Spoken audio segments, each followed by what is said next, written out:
Police வேனில் உட்கார வச்சு இங்கேருந்து 400 கிலோமீட்டர் கூப்பிட்டு போனது உலகம் பூரா பேச தான் செய்யும். ஏன் செஞ்சாங்க ஒன்று அது இப்படி சொல்லுங்க பார்ப்போம். நியாயமான பேச்சா? இப்போ நீங்கள் என்ன தமிழ் நீங்கள் கேட்டுட்ருக்கீங்க. நீங்கள் வந்து ஒரு வயசில் சின்னவங்க, பெண்மணி போய் மீட்டிங்கில் உட்காந்தோடனே அந்த மீட்டிங் ஆரம்பிக்கும்போது அவர் பேச ஆரம்பிக்கிறார். எதிர்கட்சி தலைவர் தமிழ் தமிழ் தமிழ்னு கத்துனா. நான் தமிழ்னா வாழ்க, தமிழ் வாழ்க, அது வேறு விஷயம். திரிச்சா கத்துனா. ஏன்னா அவங்க என்ன வந்து காவேரி நடுவர் மன்றத்தினுடைய ஆணையத்தினுடைய தலைவரா, இல்லை உச்சநீதிமன்ற நீதிபதியா? என்னன்னு புரியல எனக்கு. திமுக மேடையில் உங்களுக்கு என்னடா வேலை?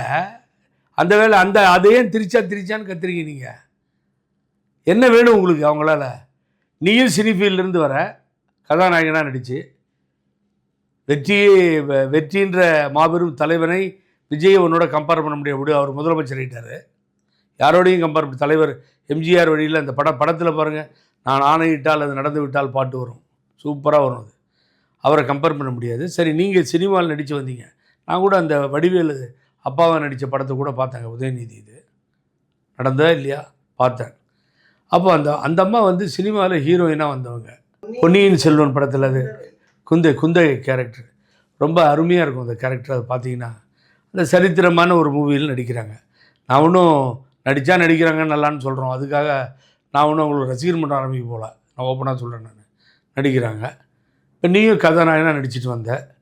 இந்த நாட்டை ஆளுகின்ற முதல்வரும் அங்கேயும் கதாநாயகன் புரட்சி தலைவர் எம்ஜிஆர் போல் தமிழ்நாட்டுக்கு கதாநாயகனாக வந்து உட்காந்துட்டார். அரசியல்லையும் சரி, சினிமாவிலையும் சரி, ஹையஸ்ட் அவங்க தான்.